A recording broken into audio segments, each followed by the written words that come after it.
নমস্কার বন্ধুরা, আপনাদের সকলকে স্বাগত। আজ বাংলায় কথা বলবো সেটা ভেবেই শুরু করা।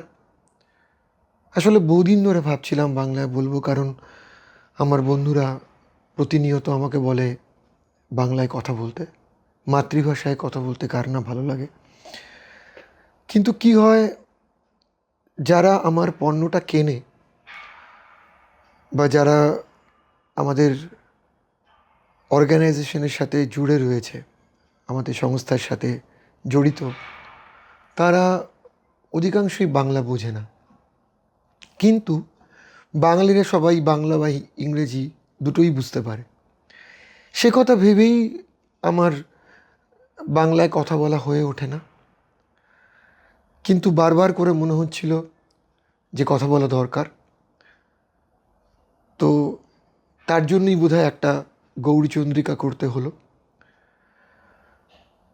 উপর্যুপরি আবদার এবং বন্ধুদের ভালোবাসাকে শ্রদ্ধা জানিয়ে আমি আমার সাবজেক্ট সম্বন্ধে কিছু কথা বলতে চাই।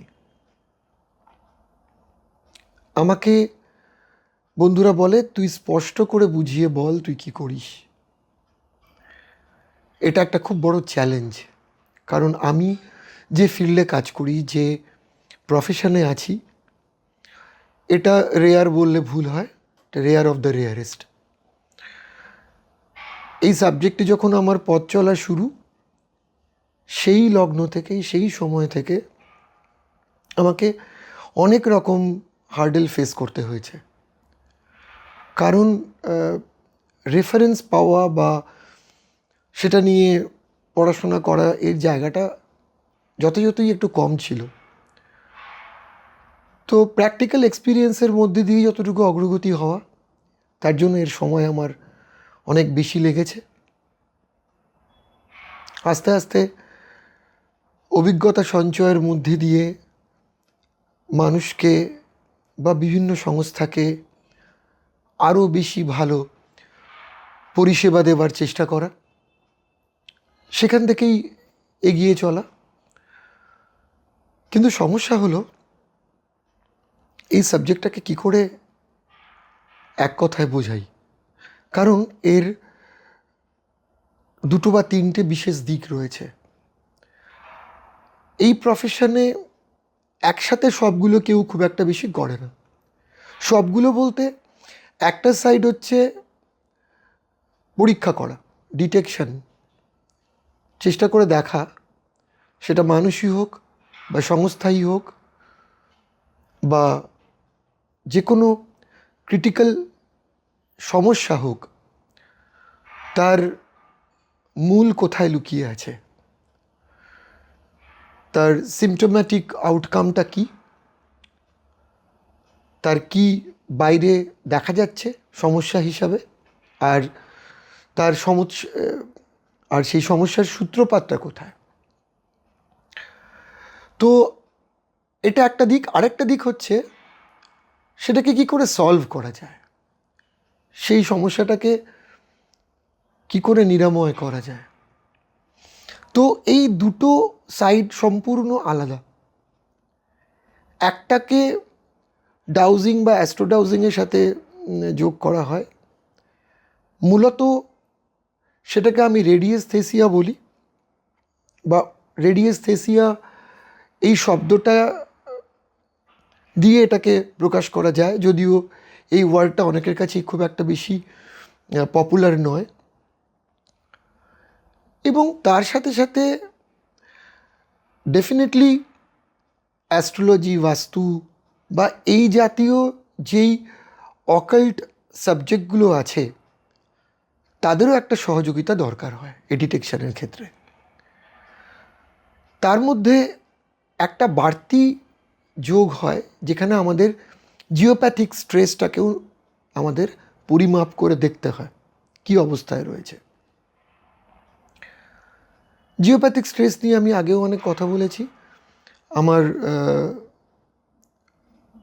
যে চ্যানেলটা আছে ইউটিউবে, যেটা আপনারা দেখছেন, অ্যাস্ট্রোডাউজিং, এর মধ্যে আমি জিওপ্যাথিক স্ট্রেস নিয়ে কথা বলেছি। এটা ভীষণ দরকার। এই জায়গাটাকে যদি আমরা প্রপারলি ডিটেক্ট না করি, অ্যাড্রেস না করি এবং এটাকে যদি আমরা সলভ না করি, সমস্যাগুলো বোধহয় নির্মূল করতে একটু অসুবিধা হয়। তো একদিকে হচ্ছে ডিটেকশন, রেডিয়েস্থেসিয়া বা অ্যাস্ট্রোডাউজিং, এবং যেখানে জিওপ্যাথিক স্ট্রেসটাকেও ডিটেক্ট করা খুব দরকার হয়, শারীরবৃত্তীয় এবং সংস্থানগত সমস্যাগুলোকে নিরূপণ করার ক্ষেত্রে। এবং একটা কথা বলতে বোধহয় কোনো বাধা নেই, এখানে একটা আমরা বলি না গড গিফটেড একটা ব্যাপার, মানে ভগবান প্রদত্ত বলুন বা ঐশ্বরিক কোনো শক্তি বলুন বা কোনো অদৃশ্য কোনো হাতের কোনো আশীর্বাদ বা তার কৃপা। আমি আমার গুরুর কথাই বলি, আমার গুরু কৃপা ছাড়া এই প্রফেশনে আমার হয়তো আশাই হতো না। কারণ এই প্রফেশন সিলেক্ট করব ভেবে কখনোই পথ চলা শুরু হয়নি। ঘটনাচক্রে আমি এই প্রফেশনের সাথে জড়িয়ে পড়ি এবং এগোতে এগোতে আজকের যেখানেই যা কিছুই করছি সেটা সেভাবেই শুরু। তো একটা কোথাও ডিভাইন পাওয়ার তো কাজ করে, যেটাকে অস্বীকার করলে বোধহয় ঔদ্ধত্য বাড়বে, কিন্তু আসল ব্যাখ্যাটা বোধহয় থাকবে না। এরপরে আসছে এটাকে কী করে সলভ করা যায়। সমস্যা তো হয়, সমস্যা আছে, সমস্যাটাকে সলভ করতে হবে। আমার দীর্ঘ পরীক্ষা নিরীক্ষার মধ্যে দিয়ে আমি একটা জিনিস দেখেছি, scalar light wave and scalar sound wave, এই দুটো সবথেকে সহজভাবে এই কাজটাকে অতি দ্রুত করতে পারে। স্বভাবতই একটা প্রশ্ন এসে দাঁড়ায় যে সবাই তো আমার কাছে পৌঁছতে পারে না, কারণ আমার ভারতবর্ষে যে সংখ্যক ক্লায়েন্ট আছে তার থেকে বহুগুণ বেশি ক্লায়েন্ট আছে বিদেশে।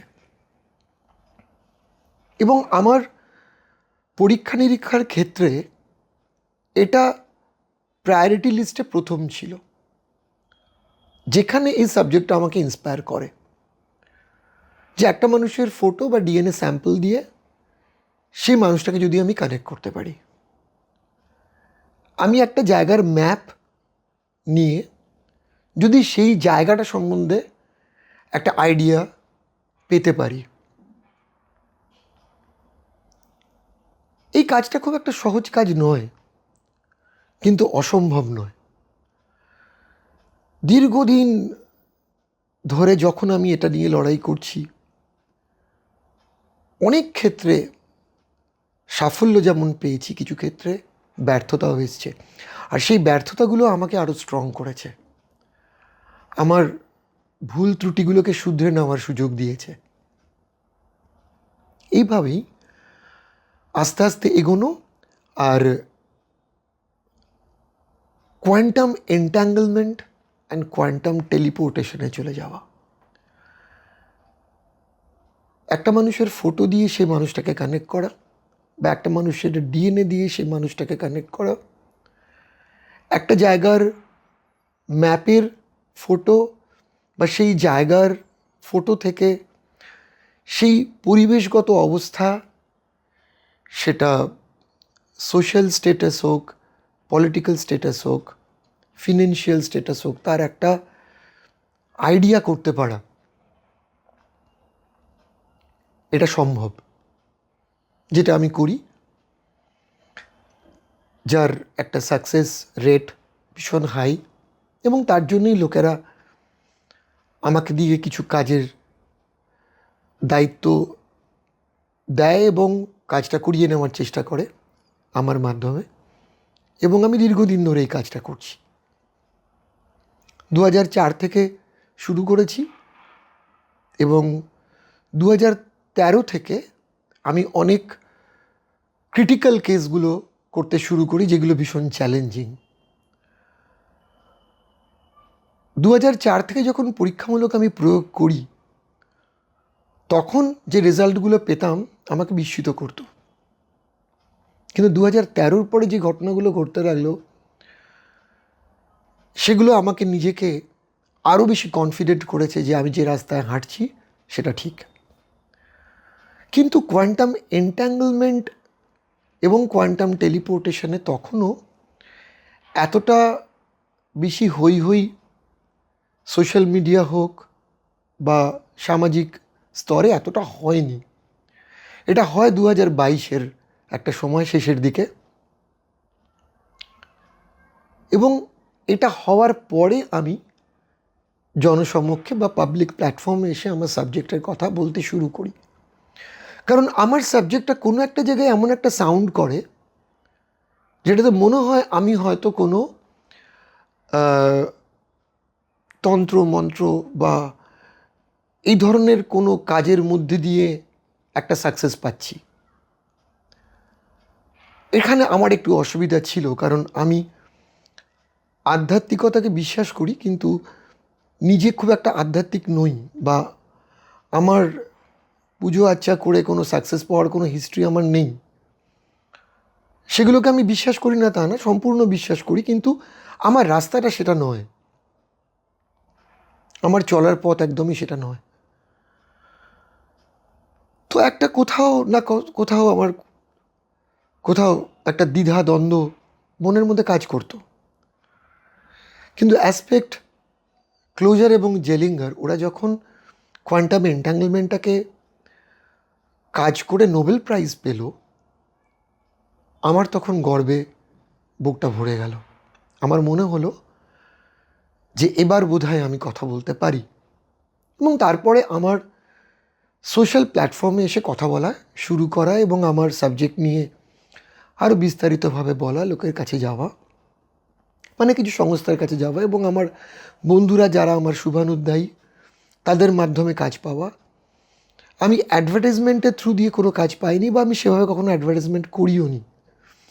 কিন্তু ওয়ার্ড অফ মাউথ বলে একটা কথা আছে না, আমরা বলি যে মানুষের মুখে মুখে ছড়িয়ে পড়া, ঠিক একইভাবে বিভিন্ন স্তরের মানুষরা আমার সঙ্গে যোগাযোগ করে এবং আমি কাজ করতে থাকি। সেই করতে করতে আমার প্রথম দুটো সমস্যা সৃষ্টি হয়।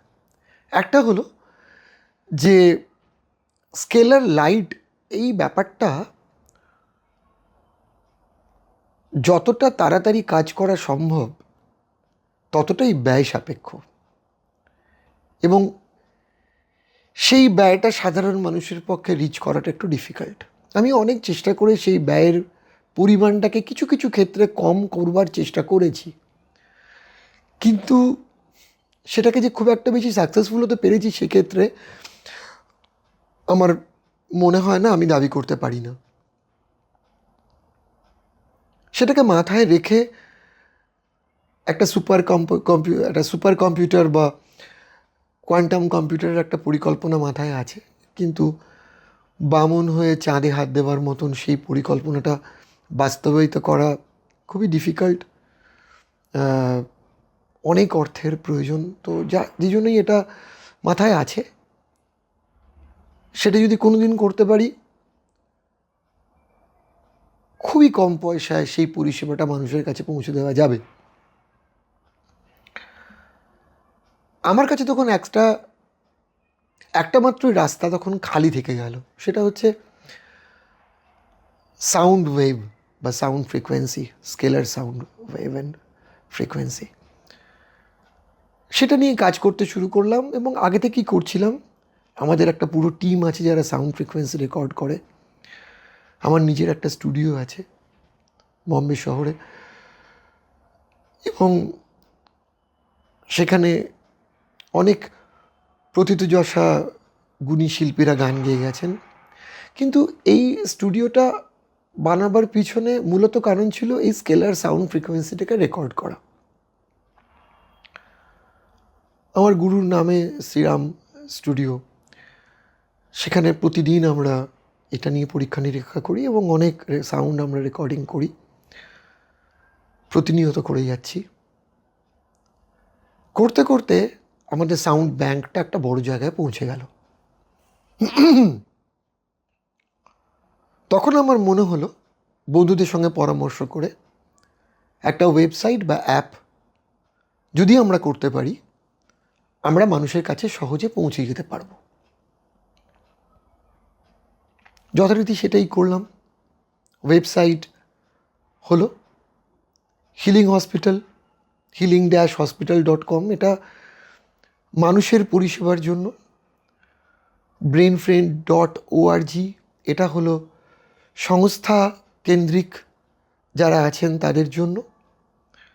আর politicaldowsing.com বলে একটা এলো, যেটা ভারত, আমেরিকা এবং ইউকে সেখানকার গভর্নমেন্ট এবং যারা পলিটিক্যাল পার্টিসগুলো আছেন তাদের যাতে মস্তিষ্ক ঠিকঠাক কাজ করে এবং তাদের যাতে ক্লান্তি, তাদের পরিশ্রম করার পরে তাদের যদি এনার্জিটাকে রিজুভিনেট করা যায়, তাহলে তারা আরও ভালো সমাজের কল্যাণের জন্য কাজ করতে পারবে, এটা ভেবে ওটা করা। তার সাথে সাথে আমি ইন্ডিয়ান আর্মির জন্য একটা বানাতে শুরু করলাম।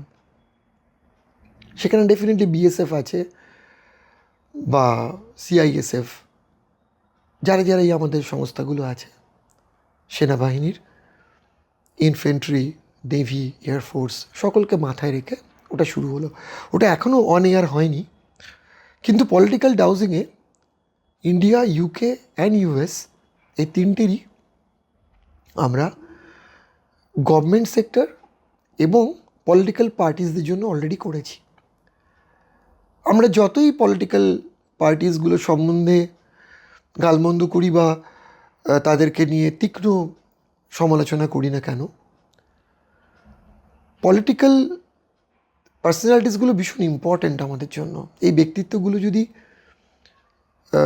ফিজিক্যালি, মেন্টালি খুব ফিট না থাকে, দেশের বড্ড ক্ষতি হয়। সেটা ভেবে এটা করা। তো তিনটে ওয়েবসাইট একসাথে এলো, healing-hospital.com, brainfriend.org আর politicaldowsing.com। এবারে প্লে স্টোর এবং অ্যাপ স্টোরে যথাক্রমে অ্যান্ড্রয়েড এবং iOS মানে আইফোনের প্ল্যাটফর্মে আমরা ওটাকে ইন্ট্রোডিউস করলাম। আমার বন্ধুবান্ধবদের সকলের সহযোগিতায় সেটা মোটামুটিভাবে মানুষের কাছে রিচ করা শুরু করলো। ওই যে বলেছি, ওয়ার্ড অফ মাউথ। ন্যাচারালি যারা আমাকে চেনে, যারা আমার সঙ্গে যুক্ত, বন্ধু বান্ধব, আত্মীয় স্বজন, আমাদের মেম্বার যারা অর্গানাইজেশনের, তারাই সবাই জড়িয়ে পড়লো এবং তারা নিয়মিত ফ্রিকোয়েন্সিসগুলো শোনে। ফ্রিকোয়েন্সিগুলোর মধ্যে আমি আমার ইউটিউবে, অন্য জায়গায় আমি ব্যাখ্যা করেছি। সেখানে একটা সেক্টর আছে যেটাকে আমরা কাস্টমাইজ সেগমেন্ট হিসেবে বলছি, যেখানে আমাদের সঙ্গে যারা যোগাযোগ রেখে চলবেন তাদের একটু বেশি উপকার হবে। আর আর কাস্টমাইজ সেগমেন্টে যেই বিশেষ জিনিসগুলো রয়েছে সেগুলো হচ্ছে, কারোর যদি কোনো বেশি ক্রিটিক্যাল কোনো সমস্যা থাকে সেগুলোকে নিয়ে একটু আলোচনা করা। সেই পরিষেবাটার খরচটা একটুখানি বেশি, কিন্তু নর্মালি হিলিং হসপিটাল নিতে গেলে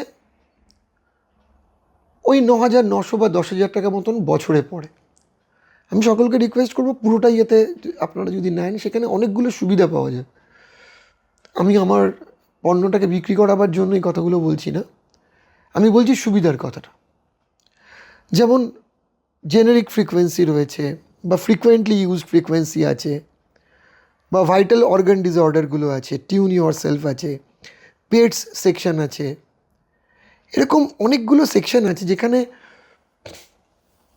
এটা ভীষণভাবে উপকারে আসতে পারে বলে আমার মনে হয়। আপনারা আমার ওয়েবসাইটটা কিনুন বা না কিনুন, বা এটাকে ব্যবহার করুন বা না করুন, গিয়ে দেখতেই পারেন। সেখানে গেলে একটা রেজিস্ট্রেশন ফর্ম আপনাদের ফিল আপ করতে হবে, যেখানে আপনার date of birth, time of birth, place of birth, আপনার ফটো, এগুলো আমরা দিতে বলেছি বা আপলোড করতে বলেছি। তার পিছনে একটা রিজন হচ্ছে যে যখন আমার মনে হয়, আমি সবগুলো কেসকে সময় পেলে প্রত্যেকটাই দেখি। ডেফিনেটলি আমি হরোস্কোপটাও দেখি, তাতে একটু বুঝতে সুবিধা হয় কী স্টেটাসটা রয়েছে সেই কেসটার। সেটা আমাকে অনেকটা তার জীবনচরিত সম্বন্ধে একটা আইডিয়া দিয়ে দেয়। এবং ন্যাচারালি ফটো থেকে অরা ডিটেকশন হয়, আরও ক্ল্যারিটি পাওয়া যায়। তো যত বেশি এইভাবে ব্যাপারটাকে খুঁটিনাটি দেখার জন্যই এই ডেটাগুলো আমার বিশেষ প্রয়োজন। দেখবেন ওখানে লাল স্টার দেওয়া আছে, ওগুলো দিলে আমার একটু সুবিধা হয়। মানে সবাই চলে আসছে, রেজিস্টার করছে, তার থেকেও বেশি আমি একটু যত্নবান হয়ে প্রত্যেকটা কেসকে দেখার চেষ্টা করি, সময় সুযোগ মতো অবশ্যই। কিন্তু গেলে আপনারা বুঝতে পারবেন যে এখানে অনেকগুলো জিনিসের সমাবেশ ঘটেছে। বিশেষ করে মিরাকেল হিলিং ফ্রিকোয়েন্সি ভীষণভাবে বডিটাকে ব্যালেন্সিং করে, এটা সত্যি একটা মিরাকেল ফ্রিকোয়েন্সি। 7 চাক্রা অ্যাক্টিভেশন, এবং BE1 বলে একটা আছে, ব্রেন এন্ট্রেনমেন্ট। এটা অ্যাকচুয়ালি আপনি যখনই মনে হবে যে কাজ করতে করতে ক্লান্তি বোধ করছেন বা ব্রেনটা বোধহয় ভোঁতা হয়ে গেছে, BE1 খুব ভালো কাজ করে। কখনো কখনো মনে হচ্ছে শরীরে কিছু একটা অসুবিধা হচ্ছে, বুঝতে পারছি না সমস্যাটা কি, আপনারা প্যানাসিয়া 1টা শুনতে পারেন। এভাবে অনেক ফ্রিকোয়েন্সি আমরা এখানে ইনকর্পোরেট করেছি, সেগুলো নিয়ে ভবিষ্যতে আরও ভিডিও বানাবো, আরও গল্প করব, আড্ডা মারবো, জানাবো। আর সব থেকে বেশি যেটা মনে হয় যে brainfriend.org-টাও আপনারা দেখুন। সেখানে গেলে দেখতে পাবেন বিভিন্ন সংস্থাগুলো সম্বন্ধেও আমি বলেছি। যারা মেডিকেল প্রফেশনে আছেন, তাদের কোনো হসপিটাল বা শিক্ষা কেন্দ্র অথবা যে কোনো কর্পোরেট অফিস, সেই এনভায়রনমেন্টটা যাতে ভালো থাকে।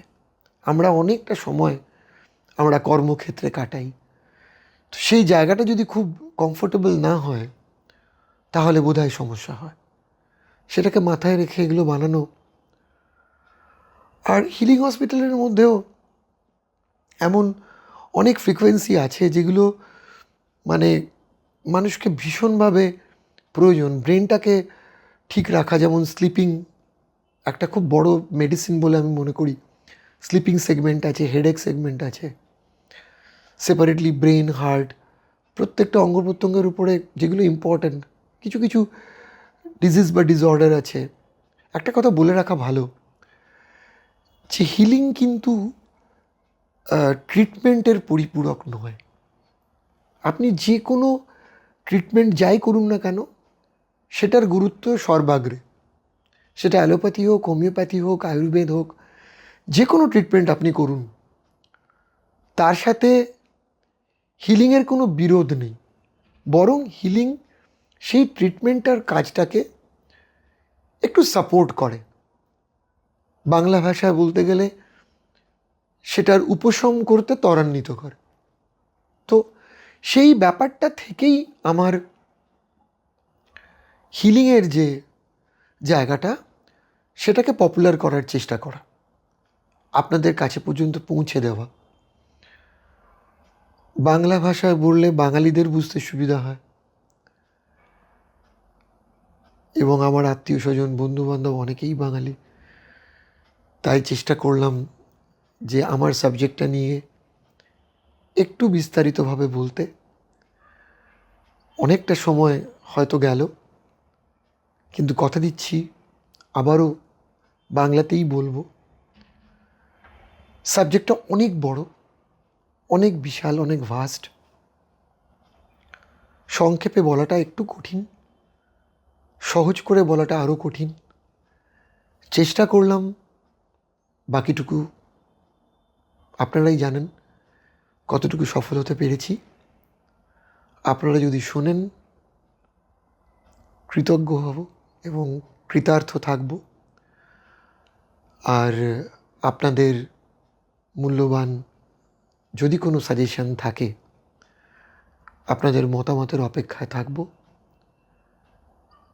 আর ছোট ছোট অনেক কথা, অনেকের অনেক সাজেশনগুলো ভীষণভাবে অনুপ্রাণিত করে, আমাকেও করেছে। এভাবেই এতদিন চলছে। আগামী দিনেও আপনাদের সাজেশনগুলোর উপরে বেস করে নিজেকে আরও পরিশীলিত এবং পরিমার্জিত করার চেষ্টা করব এবং আপনাদের উপকারে আসতে পারি তার চেষ্টা করব। ভালো থাকবেন। আজকের মতো এখানেই শেষ করছি। নমস্কার।